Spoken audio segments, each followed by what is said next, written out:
Jane, I was thinking about something the other day. Have you ever been talking to someone and suddenly you just can't remember a word? Oh, yes, all the time. I know the word is in my brain, but it just won't come out. It's so frustrating. Right? It feels like your brain just freezes up, like it's not working properly. Exactly. But here's the interesting thing.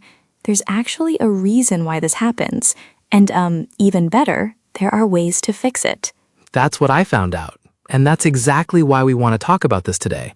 Because it's not just about remembering words. It's about making your whole brain work better.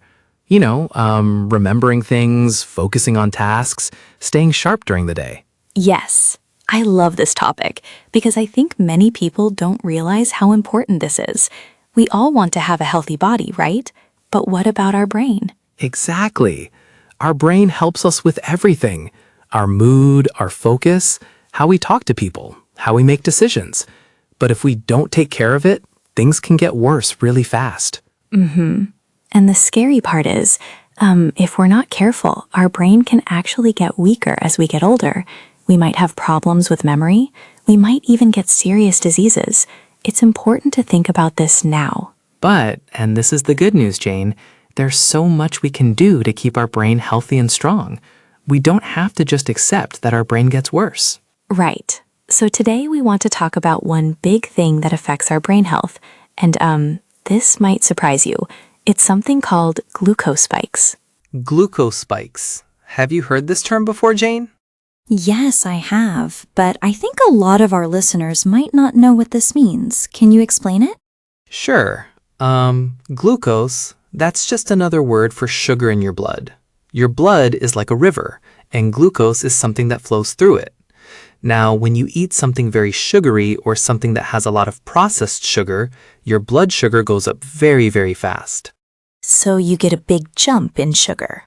Exactly. You get a quick burst of energy, you feel good for a short time, but then, boom, it crashes down. Oh, like falling from a high place? Yes, and when it falls, you feel tired, your mind feels foggy, you might feel angry or sad. We call this brain fog. Brain fog. That's a good way to describe it. It's like your brain is covered in clouds, isn't it? Perfect description. You can't focus, your memory doesn't feel right, even simple tasks feel very difficult. I think I experience this. Sometimes, in the afternoon, I just can't think clearly. Maybe that's brain fog. It could be. And here's the really important part. When you have many glucose spikes, not just one time, but many times, it can actually slow down how fast your brain cells talk to each other. Oh, that's actually serious, isn't it? Yes, scientists have a special name for this. They call it nerve conduction velocity. It's like, imagine your brain is like the internet in your house. If the internet is fast, everything works well. But if it becomes slow... Everything takes longer. I understand that problem. Exactly. So when your brain cells communicate slowly, thinking becomes harder. I remember reading about a study, I think it was in India maybe, where they looked at what people ate for breakfast. Oh yes? What did they find? They studied two groups. One group ate sugary breakfasts, things like sugary cereal, pastries, sweet bread. Right. Popular breakfast foods. Exactly.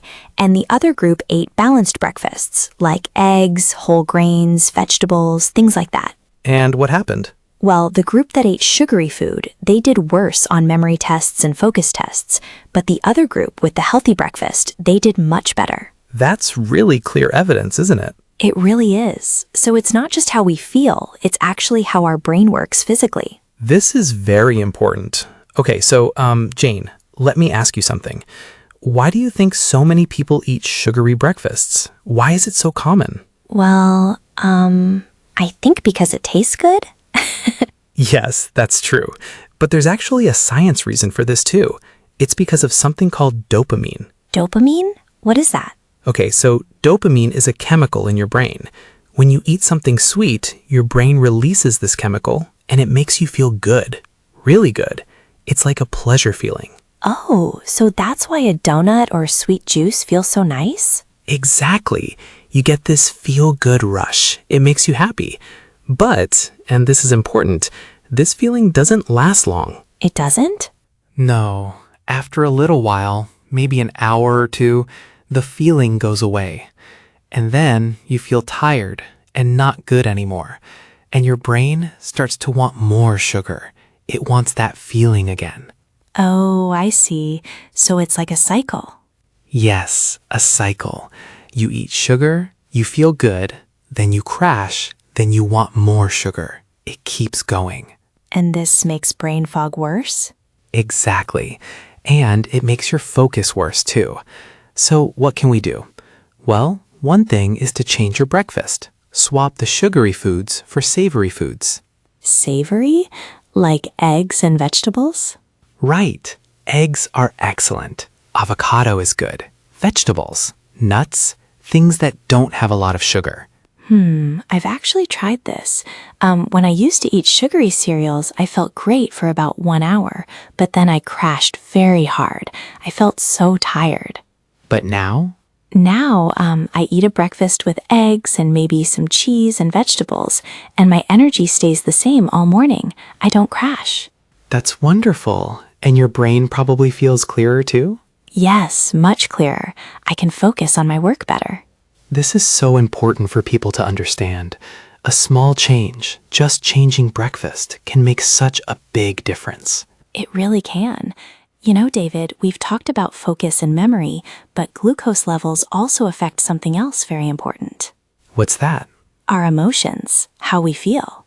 Oh, that's interesting. Can you explain more? Yes. When your blood sugar is not stable, when it goes up and down, your emotions become unstable too. Really? I've noticed that when I get too hungry, I become irritable. Everything feels harder. I'm not nice to people around me. I know this feeling. I become very impatient. Right? And actually, there's science behind this. When your blood sugar drops too low, your brain doesn't get enough energy.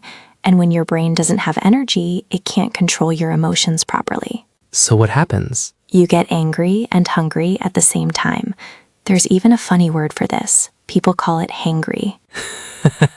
Hangry. That's the combination of hungry and angry, right? Exactly. I love that word. Have you heard about any studies on this? Oh, yes. There was a study with married couples.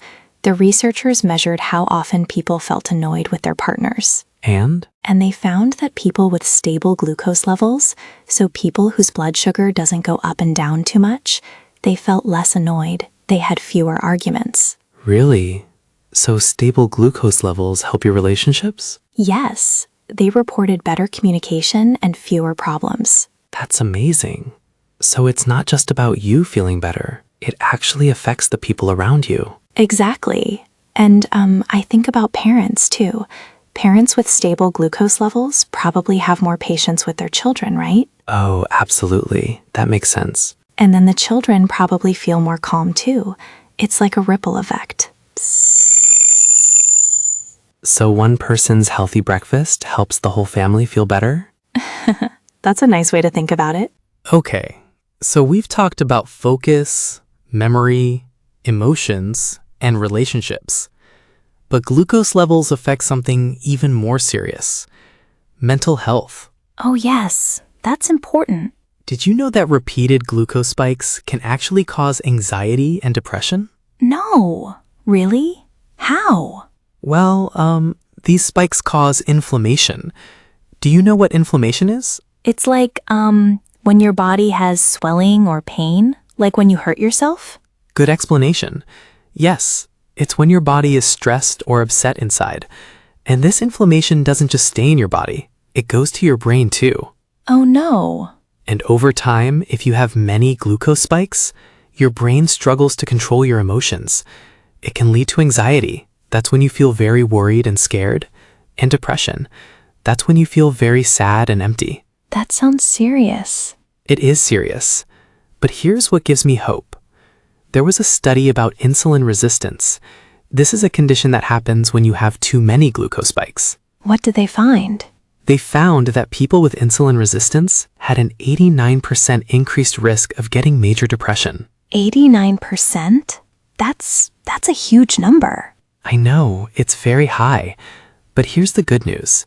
You can fix this. How? By stabilizing your glucose levels. When you eat healthy, when you don't have these spikes, your brain becomes healthier.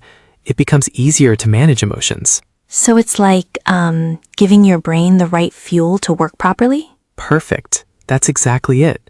For me personally, stabilizing my glucose was one of the first things that helped me feel like I could control my mental health. That's really good to hear, David. It was a simple change, but it made such a big difference. You know what's interesting? There's even a connection between glucose and a serious disease that many people fear. What disease? Alzheimer's. Have you heard of it? Yes, it's a disease where people lose their memory as they get older. Right. And sometimes scientists call Alzheimer's type 3 diabetes. Type 3 diabetes? But that's not a real type of diabetes, is it? No, it's not an official name, but they use it to explain the connection. Alzheimer's is very strongly connected to something called insulin resistance, and that's caused by high glucose levels. So high glucose levels can damage your brain? Yes, over time, the damage adds up, and it can lead to memory loss and other brain problems. That's serious. It is, but there was a study that found something hopeful. People who had high glucose levels in middle age, so like in their 40s and 50s, were more likely to get Alzheimer's when they were older. And the hopeful part? The hopeful part is that it's not too late to change. If you change your diet now, you can protect your brain. Even if someone is already having memory problems? Yes, some studies show that certain types of brain decline can actually get better if you change how you eat. Wow, so it's never too late? It's never too late. This is such a powerful message. Our choices today really do affect our brain in the future. Exactly. Okay, so we've talked about a lot of problems, but people probably want to know, what can we actually do? Yes, let's talk about practical things. Real things you can do right now. We've already talked about breakfast, right? Eating savory instead of sugary? Right, that's the first hack, but there's more. What? One thing I really love is to start your meals with vegetables. Just start with vegetables? Yes. Before you eat the main part of your meal, eat some vegetables first. How does that help? Well, vegetables have something called fiber. Fiber is the part of the plant that your body doesn't digest quickly. Okay. When you eat fiber first, it slows down how fast your body absorbs the other food, so you don't get big glucose spikes. Oh, so the vegetables protect your blood sugar. Exactly. That's clever. So, what kind of vegetables? Any vegetables, really. A small salad before your meal, or some steamed vegetables, or raw carrots or cucumbers. That sounds simple. It is simple. And Jane, you mentioned something earlier about when you eat sweets. Oh yes, I used to eat chocolate or candy in the afternoon, like at 3 o'clock. Right. And what did you change? I moved my sweets to the end of the meal, so now I have dessert after I eat lunch or dinner. And why is that better? Because the other food slows down the sugar? Exactly. When you eat sugar on an empty stomach, it goes into your blood very fast. Your blood sugar shoots up quickly. A glucose spike. Right. But when you eat sugar after a meal, there's already food in your stomach. The food slows everything down. Your blood sugar goes up more slowly, more gently. So it's not a spike, it's more like a slow increase? Perfect way to describe it. You're really understanding this. Thank you. Is there another hack you like? Oh yes. This one is my favorite because it's so simple. Move after you eat. Move? Like exercise? Well, not heavy exercise. Just go for a walk. Even a short walk. Maybe 10 minutes. And that helps your blood sugar? Yes. When you move your body, your muscles use glucose. So the glucose goes into your muscles instead of staying in your blood. Oh, so the glucose has a job to do. Exactly. Your muscles need energy. When you move, you're using that energy. So your blood sugar stays more stable. I love this. These are all things anyone can do. Yes. No special equipment, no expensive things. Just, vegetables, moving after meals, and changing your breakfast. These are small changes, but they make big differences. That's the most important thing to understand. Small, consistent actions. That's what really helps your brain, not one big dramatic change. Right. If you do these things every day, your brain gets better and better. Exactly.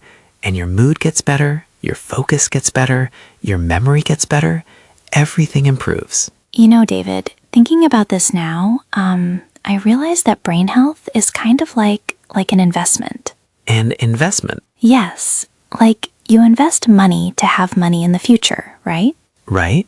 Well, you invest in your brain health now, and you have a healthy brain in the future. I really like that way of thinking about it because it's true. The choices you make today, what you eat, whether you move, those choices affect your brain health for years to come. Exactly. And it's not scary because you know you can do something about it. And it's never too late to start. Right.